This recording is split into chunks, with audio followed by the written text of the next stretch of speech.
Spout27 here, and welcome to my 10,000 subscriber special. Yay! In honor of reaching 10K, I'm going to do a live reading / reaction to Clamp In Wonderland. Clamp In Wonderland is a Japanese fan-made manga, or a doujinshi if you prefer, that contains BL undertones. BL standing for boys love, aka shonenai, or aka yaoi. This was created by Clamp, who are a group of female manga artists and writers, and Clamp is infamous for their works such as Cardcaptor Sakura, Chobits, Triple X Holic, Tsubasa Reservoir, Tokyo Babylon X, etc., etc. And whether you have read this doujinshi or not, if you're a fan of JoJo's Bizarre Adventure, you might have at least heard about it or heard a reference to this. Whether it be from a comment on YouTube or on a forum on Tumblr, or even from an abridged series. Since this is taking place in Stardust Crusaders, Part 3 of JoJo's Bizarre Adventure, there will be some spoilers. So if you haven't read Part 3 or watched the Part 3 anime, spoiler alert. Second of all, this will contain some shonenai or yaoi tones. If you don't like shonenai or yaoi or anything like guy on guy related, if you're comfortable with it, that's fine. Probably best to skip this video. And third of all, this is going to contain a pairing Jotaro Kujo and Noriaki Kakyoin. If you're not a fan of this pairing, if you're not shipping it, that's fine. You don't have to watch this if you're not really into it. Okay, let's just get this over with. You know, I've seen this cover many times before, and I still have this question to this day that always keeps popping in my mind. Why the fuck is Sonic the Hedgehog there? Why is he there? I don't remember him being in Part 3. Did I miss that? Why is Sonic there? I mean, it's not just Sonic. We have Giant Robo. There's Cutie Honey. There's that brunette from the other page. I don't know where she's from. And there's one of those like androids, robots, from that one OVA that I watched with, I think with Hero and Falcon Punch. I forgot what that's from, but she's there for some reason. The artwork used on the main characters here, it's not bad, but you can tell that they've gotten a bit more slender looking, that they've gotten more, what's the word I'm looking for? Bishonified. Yeah, that's what it is. I don't know, I liked their look that they had with Araki's art style. They looked more manly, but whatever, I guess. Here are the members of JoJo's Bizarre Adventure Part 3 who just got back from their 50-day journey around the world. The husband, Jotaro Kujo. The wife, Noriaki Kakyoin, married high school students. Why is Kakyoin the wife? I mean, if these two are married, then wouldn't Kakyoin also be the husband? I mean, the wife is technically the female partner in a marriage, and Kakyoin is not female, he's male. I mean, just because like he's described as effeminate, as like a pretty boy, doesn't mean that he should be the wife. And also they're married already, even though they're in high school. I mean, isn't that a little too soon? I mean, wait till you finish high school at least, and then you can get married, but whatever. Grandfather of the husband, Jorge Joestar. Mother of the husband, Holly. A dog stand user, Iggy. That's all you need to know about Iggy. He's a dog stand user. The friend, Mohammed Abdul and Jean-Pierre Polnareff. And for some reason, Kakyoin is taken straight to the Kujo house after their trip. And that marked the beginning of Kakyoin and Jotaro's married life. So this is how things got started. In reality, Kakyoin, Abdul, and Iggy are supposed to be dead. Thanks for reminding me! But one day, wah! What's wrong, Kakyoin? I wonder what it is.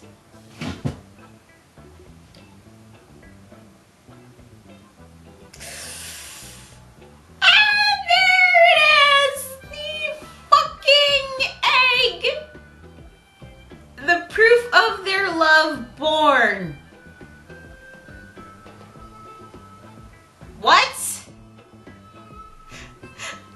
What? Kakyoin, did you lay this egg?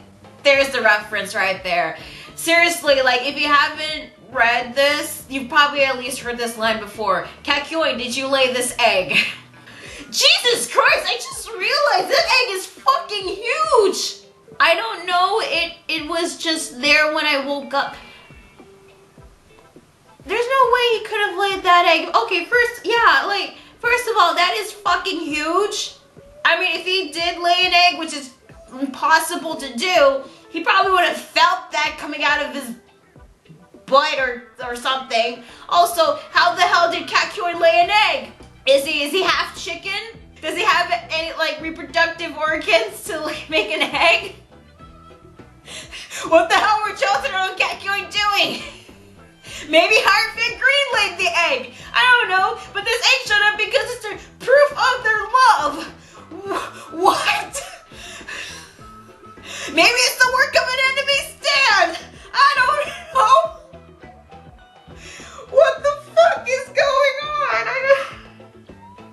Good job, Kakyoin. Now I get to see my Now I get to see my great-grandchild looks like. Holly's gonna be so excited. Joseph is really taking this well. I mean, they're totally okay with Kakyoin laying an egg, even though it's not possible since humans can't lay eggs. I mean, I was expecting Joseph to go, oh my god! But no, he's like so happy.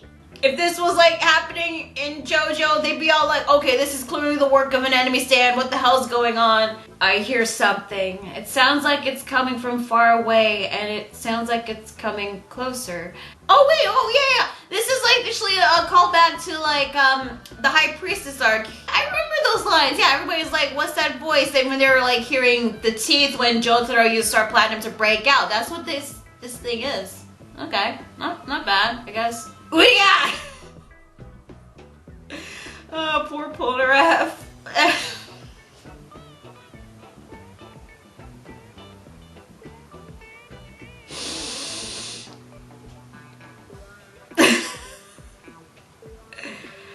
And there's the kid. There's the egg baby.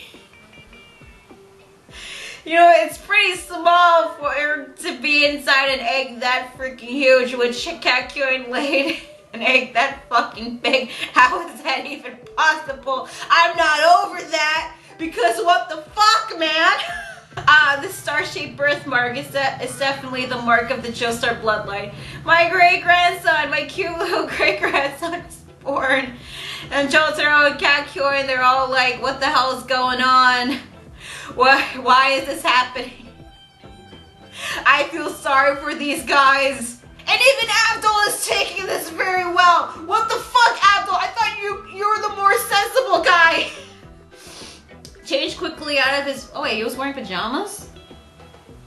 Oh, I didn't even notice he was wearing pajamas. This kid, even though he was just born, he packs a mean punch. That's because that kid ain't normal. He came out of a fucking egg. Why is this a thing? This is a thing! A child hatched from an egg. Oh, poor Kakyoin. But it's kind of cute. God damn it. This is actually kind of cute. Just seeing Kakyoin holding his child is kind of adorable in a way, even though I shouldn't be thinking that it's adorable, but it kind of is, and I kind of hate that I think it's adorable. I'm actually kind of sad now because, oh, he could have been a parent if he lived. What the fuck? This brat, like, what the hell, Jotaro? He's having like a glaring contest with this kid, this baby. He's like hating this baby for some reason. Maybe he's like suspicious. Maybe he's like wondering, like, maybe this is all a trick or something. Like, he doesn't trust this baby, even though technically it's his. I don't know. And thus it finally appears, the proof of love between Jotaro Kujo and Noriaki Kakyoin. And everybody's all like, congratulations! Jotaro's like, I hate this kid. Maybe he wanted a daughter. Maybe he didn't want a boy. Maybe he wanted a daughter like Jolene. What the fuck, man? Even though people hatching from eggs is scientifically impossible, no fucking shit, the title is JoJo's Bizarre Adventure. Sorry, JoJo's Bizarre Married Life. So it's all good. Now the new adventures of JoJo 3.5 begins. Banner, proof of love.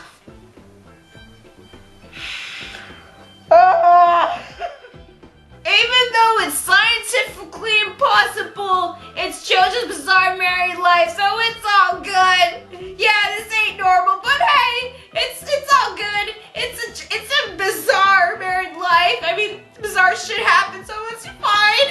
Oh, what the hell? I'm sorry. I'm still hung up over the fact that Kakyoin laid a fucking egg that contained his and Jotaro's love child.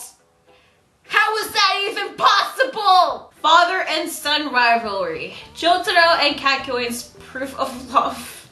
Stop calling it that. How is this possible? What the hell were they doing to lay an egg like this? Then again, I probably don't want to know.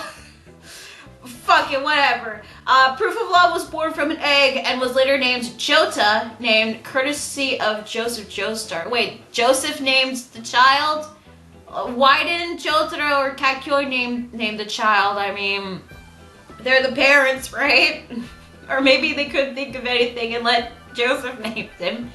But, oh yeah, oh, they took, yeah, okay.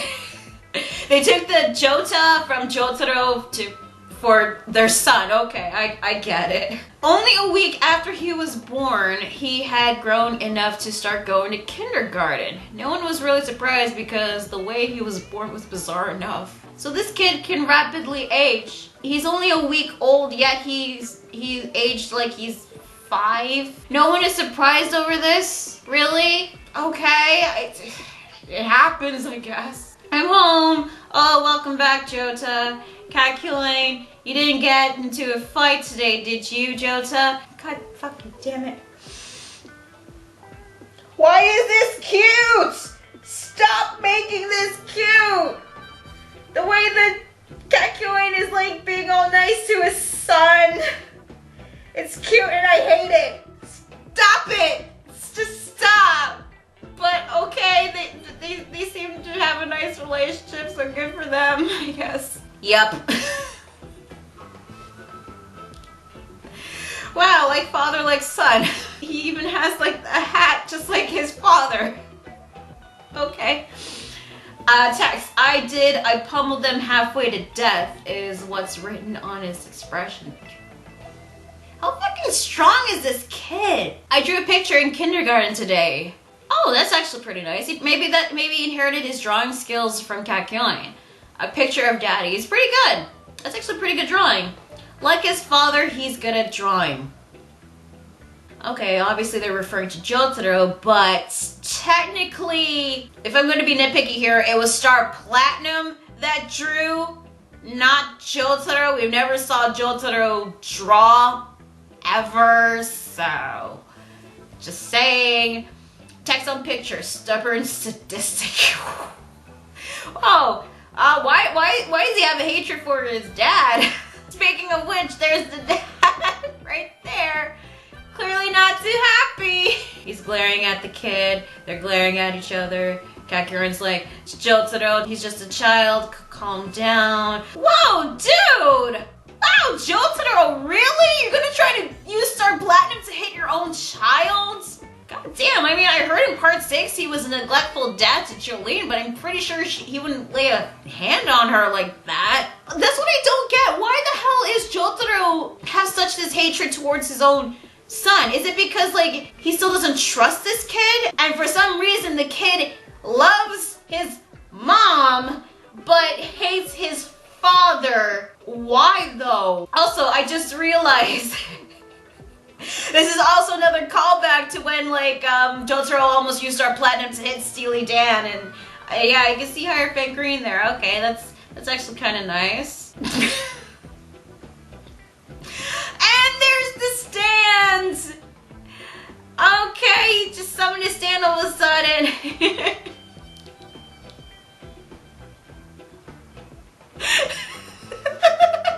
I'm sorry.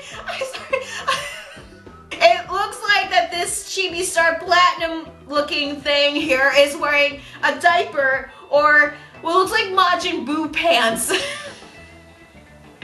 Well, I don't know why that's funny to me, but it is. But the design itself is not bad, but yeah, it looks an awful lot like Star Platinum, aside from its accessories here. Also, like, why the hell are Abdul and Polnareff there? Like, shouldn't they be back home or something? And also, like, if Joseph's here, where the hell is Susie Q? I can't touch it. It's a stand. Jota's stand's abilities seem to have been activated as well. Well, yeah, it's clearly a stand. I mean, Abdul didn't have to, like, try to reach in and touch it. I kind of get what they're going for, because this is, like, also another callback to when Holly got her stand and, you know, Abdul tried to, like, touch it himself, but in this context, it just doesn't make any sense, because it's a humanoid creature. It's obviously a stand. You didn't have to, like, try to touch it, but whatever. Well, he is the son of a stand user after all. It kind of looks like Star Platinum, but it's green, so it's a green Star Platinum, okay. So what, this stand is like a hybrid of Star Platinum and Hierophant Green or something?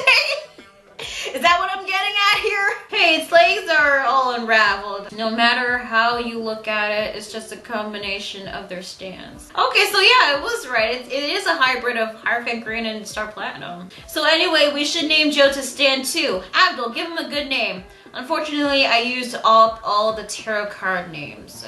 Sorry, even in the real thing towards the end, they started naming stands after things that were completely unrelated to tarot cards. Well, yeah, that is true. Here's something that kind of bugged me. Like, even though the stands back in part 3 were named after the major arcana of the tarot cards, what about the minor arcana? I mean, there's like swords, wands, cups, and pentacles, I think. They could have like used that. Even Araki could have used that, but no, I guess not. Well, you know, I think it should be the father's job to name it. He even made Mr. Joestar name the kid because he was too lazy to do it on his own, right, Jotaro? Why couldn't Jota name his stands? Why does it gotta be Jotaro? Why doesn't Jota get to come up with a name? Is it because he's too young? Well, yeah, he's actually a week old even though he's like freaking 5 in this. What is that? Is that supposed to be soap? Charmy Green? What? Well, I know that they're both the same color. What the fuck, Jotaro? What is wrong with him in this? He just like stares at this kid, goes up to the kitchen, grabs a bottle of dishwashing soap and says, "Charmy Green, there you go, kid, that's your stand's name." Also, Charmy Green? Really? I mean, it's not a bad name, but I don't know. I feel like you could have come up with a lot cooler name. I mean, it's like you're having trouble coming up with the name of a stand, and you're like looking around to see something, and the first thing you see is like a bottle of Mr. Clean, and it's like, I got it. Your stand name is Mr. Clean. Mr. Clean as a stand user or a stand. 俺のスタンドは Mr. Clean! My stand is Mr. Clean! It has the ability to wipe away stains no matter how tough they are off of any surface!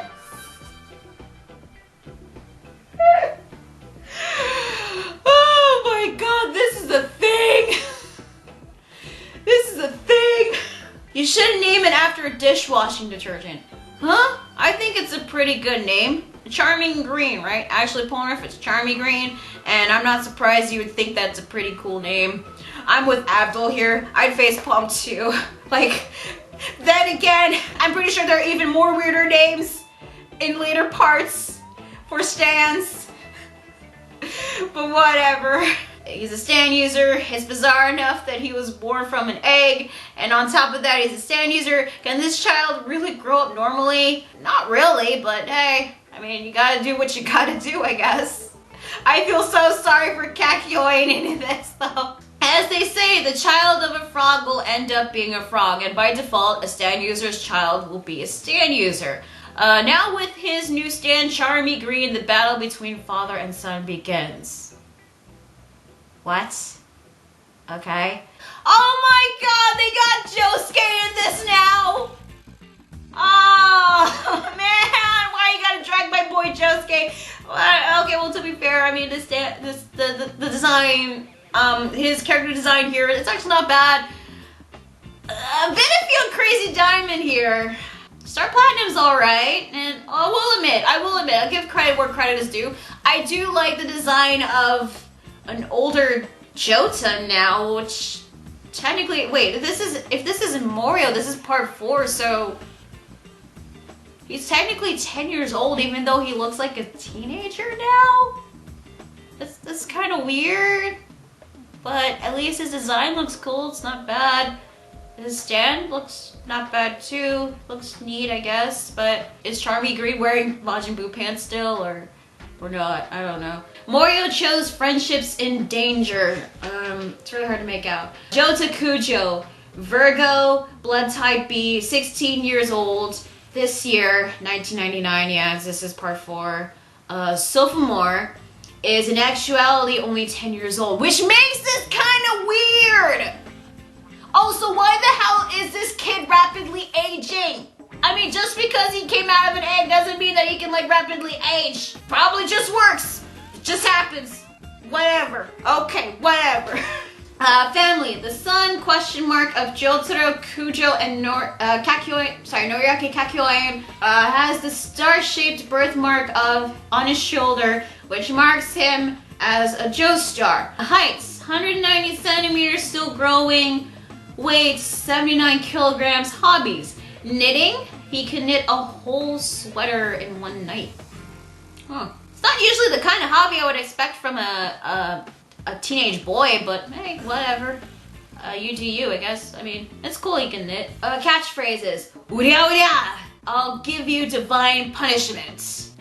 Actually, that's not pretty bad. Okay, 10 years have passed since then, and Jota has already grown enough to be a high school student. So is this like after dealing with Kira? Is this during the whole Kira situation, or is this like before Kira? Emerald Star Finger! Okay, wait, hang on. So he can use the Emerald Splash and he can use Star Finger. So he's like flinging emeralds from his fingers? Is that what he's doing? So does that mean that Charmy Green can also stop time too? Whoa, Charmy Green can do a lot of different stuff, huh? Upon Kakyoin's request, Jota often visited Moriocho to deliver packages to Jotaro, quickly acquainting himself with the town. During these visits, he found himself befriending our fourth JoJo, Josuke Higashikata. It can unravel its leg and make a barrier with it. Okay, cool, I guess. And also, the result of 10 years of combat with Jotaro. My ultimate attack. Uria Uria Rush! Oh my god, there are so many similarities between Charmy Green and Star Platinum. Apparently even Josuke agrees. He's like laughing his ass off. He's like, ah, just like Star Platinum. Ah, there's so much alike. Ah, it's too much. He thinks this is funny. Wait a minute, hang on. Hang on a sec here. So we got a stand whose stand user is the child of Jotaro Kujo. It has its own battle cry, even has its own barrage attack. You know, attacking by punching. It can unravel its appendages. This is stone free! No, seriously, this is so similar to stone free, aside from the whole Emerald Star Finger. Yeah, like, what? Really? Oh my god. It's like Jolene's stand in so many ways. What the hell? And I'm thinking about this came out before Stone Ocean, so I'm like, I really hope Araki didn't take ideas from this. But man, Joseph, you're living the dream. Son of Joseph Joestar, kind of illegitimate son, Jotaro's uncle. So that would technically make him Jota's uncle as well, or great uncle. So yeah, they are related. Having Jotaro as a father, I'm jealous. Whenever I'm with Jotaro, I feel really good about myself, you know? Except for that one time when they went out shooting rats. I mean, Did Josuke forget about that intense pressure whenever he tried to shoot a rat or some shit? I always feel irritated. Again, what is with this hatred going on between Jota and Jotaro? Like, why do they don't like each other? What the hell? Anyway, Jota, your mom, or should I say Jotaro's wife, husband. Kakyoin is also the husband. Can you at least just say husband? Because the wife is the female significant other in the marriage. Kakyoin is male as well, so he would be the husband or partner. Just because he was described as effeminate looking doesn't mean he has to be the wife. What do you mean, what kind? Jota, that voice. Okay, so that's what he looks like in part 4, at least according to Clamp. Actually, the design's not bad. Whenever I see fan art of Kakyoin, if he survived and was in part 4, he always has glasses on him, which I don't mind because I think the glasses suited him. So yeah, it's not a bad design on Kakyoin. I just have one question though. Where the hell are his cherry earrings? It's like having Jotaro without his hat. It just doesn't feel right, you know? It's like his signature thing for his look, so I just feel like it should be there. Whatever. You forgot to bring the package I needed you to deliver to Jotaro, so I brought it instead. He didn't go greet Jota, but he did go see Kakyoin. And Jotaro, immediately angry. Just like when he was a kid, he loves his mother but resents his father. Why? Why though? Why do Jota and Jotaro resent each other? This never explained. So there's like some sort of conflict going on, but there's like no reason for it, or it's like not explained in this doujin. Unless it's some sort of Oedipus complex that's going on because, well, Jota loves Kakyoin as his mom, and I'm pretty sure Jotaro loves Kakyoin too, since, you know, they're married. So there's that. Well, anyway, Josuke sees Kakyoin and he's like, huh? That's your mom, Jota? He's really surprised to find out that his mom's a man. And I don't know what the hell is up with that look on his face. Text, great. No, really, it says greato. So it's like, what? So he's like, wait, Jota, that's your mom? Greato desu! That's great, Jotaro. It's amazing that you're raising a teenage son at your age, but it's even more amazing that your wife is a man. You're really something, Jotaro. This series is weird. Okay, like, I am really glad that Josuke is open-minded to the fact that Jotaro is with another man. I don't know, I just don't understand the dialogue that's been going on with Josuke here. It's like, why does he think that this is so amazing for Jotaro? Maybe because Jotaro is going against the status quo or something. Or maybe he's just expressing his support for Jotaro and Kakyoin. Fuck, I don't really know. But yeah, Jota's pissed. Josuke's like, I'm really touched. And there's a text saying, this is true love. And let's see, what's this? Even though they're close friends, well, they're technically uncle and nephew in a way, but yeah, they can also be close friends too. On the subject of Jotaro, they can't agree. They just can't agree. This is when Jota, age 10, 16 physically, still weird. Honestly, it just kind of reminds me of that vampire baby from Twilight. First understood the fragility of friendships. Yeah, I'm done. Okay, that's it. Well, yeah, so that was Clamp in Wonderland. It's just so weird to me, especially the fact that Kakyoin had to lay an egg, which hasn't been explained how he was able to do that, or why it was even possible, or the fact that inside the egg is Jotaro and Kakyoin's love child. What was up with that? I don't get what the point is of having Polnareff, Iggy, and Abdul being there. They're there because, well, you gotta complete the whole cast, which they don't really have a reason to be there, honestly. Also, what I don't understand is, like, what was going on with Jotaro? Him and Jota immediately hate each other, and I don't get why. Maybe it's for comedy purposes or something, but the guy was going to go so far as to use Star Platinum to attack his own child when he's a week old, even though he looks like he's 5 years old, but that's just still weird. I feel sorry for Kakyoin because he's got to deal with all of that. I think the reason why Clamp is doing this is to develop some sort of Oedipus complex or something between father and son. There were some parts that were actually kind of funny, and there were some panels that did call back to certain events from Stardust Crusaders, which I didn't mind. I did like the design they used for Johto when he's a teenager because he looked cool. The artwork isn't bad in Clamp In Wonderland, which I will admit. I don't know if I really like it or not. It's just, I mean, I'm surprised this even became a thing, but it became a thing. A lot of fans from JoJo's Bizarre Adventure know about it, and I'm kind of torn. I mean, on the other hand, it's funny. On the other hand, it's just kind of cringy for me. It's just, I don't know. Would I recommend this to anyone who's into JoJo's Bizarre Adventure? I guess if you're a fan of Jotaro / Kakyoin, then I guess you can check this out if you want. Or if you're like really curious to read it, then go right ahead. But anyone who's not really into yaoi or this pairing or the fact that Kakyoin laid an egg, then I would stay the hell away from this. I mean, if you want like an actual good like doujin based on Jotaro and Kakyoin's relationship, or maybe even a doujin out there that actually portrays Jotaro's relationship with his daughter Jolene, then I'm sure that there's some stuff out there. Maybe there's even fanfic out there based on that, which are probably way better than this one. I'm really torn here. I'm not really sure if this is my kind of thing, but I will say this. I got more entertainment and enjoyment from this doujinshi than I did when I read the first 3 chapters of the Jorge Joestar novel. So thank you guys for joining to my live reaction / reading on